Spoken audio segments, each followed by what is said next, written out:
آپ تمام دیکھنے اور سننے والوں کو السلام علیکم۔ ہم جو روزمرہ کام کر رہے ہوتے ہیں، کبھی کبھار ہمیں ایسا لگتا ہے جیسے کچھ غلط ہو گیا، لیکن حقیقت میں ایسا کچھ نہیں ہوتا۔ اور بعض اوقات ہمیں ایسا لگتا ہے ہم نے جو کام کیا ہے یہ کام ہماری ترقی اور کامیابی کا سبب بنے گا، لیکن وہ نقصان کے علاوہ کچھ نہیں ہوتا۔ اور کبھی کبھار ایسا ہو بھی جاتا ہے، بہت سے سائنسدانوں کے ساتھ ایسا ہو بھی چکا ہے۔ 1887 میں اے میچلسن اور ڈبلیو مورلے ایک ایسے ترحل پیماں پر کام کر رہے تھے جو زمین کی سمت اور گردش کی رفتار کائنات کی بنیادی ساخت کے حوالے سے تھا۔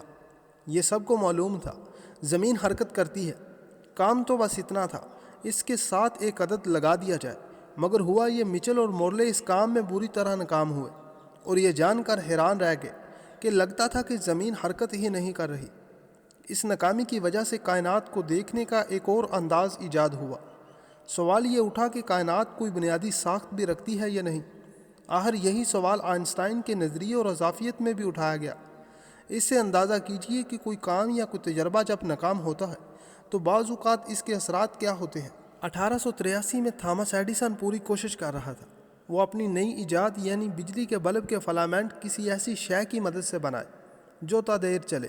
اس نے بہت سے طریقے آزمائے، ان میں سے ایک طریقہ یہ بھی تھا اس نے روشنی کے بلب کے اندر گرم فلامنٹ کے پاس دھات کی ایک تار باندھ دی، یہ دیکھنے کے لیے کہ ممکن ہے کہ اس سے کچھ مدد مل سکے۔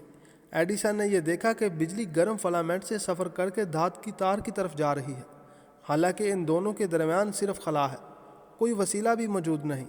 مگر اس سے فلامنٹ کی عمر بڑھانے کا کوئی فائدہ نہ ہوا، لہٰذا اس نے اس کے بارے میں پھر غور نہ کیا۔ مگر اتنا ضرور ہوا اس نے اسے لکھ لیا اور سیو کر لیا۔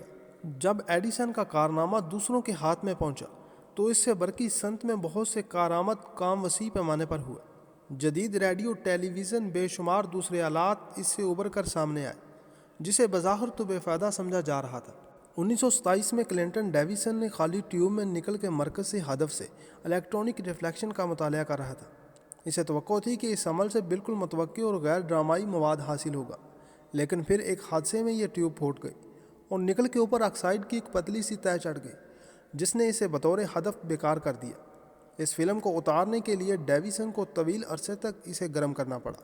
اس کے علم کے بغیر ہی نکل کی سطح پر چھوٹے چھوٹے کرسٹل چند بڑے کرسٹلز میں تبدیل ہو گئے۔ پھر جب اس نے الیکٹران کے ریفلیکشن کے لیے نئی سطح استعمال کی تو غیر متوقع طور پر اس نے دیکھا الیکٹرانز یوں عمل کر رہے تھے جیسے ایک لہر ہو۔ یہ محض اس لیے تھا سطح پر بڑے بڑے کرسٹل موجود تھے جو اس کے زیر اثر پیدا ہوئے تھے۔ اس عمل کے بارے میں پیش گوئی کی جا چکی تھی مگر مشاہدہ کبھی نہیں ہوا تھا۔ آخر کار اس دریافت پر اسے نوبل انعام ملا۔ یہ ایسا کبھی نہ ہو پاتا اگر حادثاتی طور پر یہ واقعہ پیش نہ آ جاتا۔ 1970 میں ہیوس نے ایک نئی ریڈیو دوربین ڈیزائن کی تاکہ وہ بہت تیز رفتار ریڈیائی لہر کے اتار چڑھاؤ کا مطالعہ کر سکے۔ اسے توقع تھی کہ جو کچھ پہلے معلوم ہو چکا ہے اس میں تھوڑا بہت دلچسپ اضافہ کر سکے۔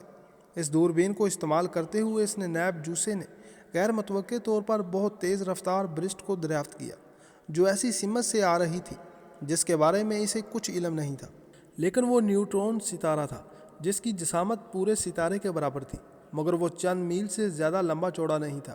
آخر کار ہیوس کو اس پر نوبل انعام ملا۔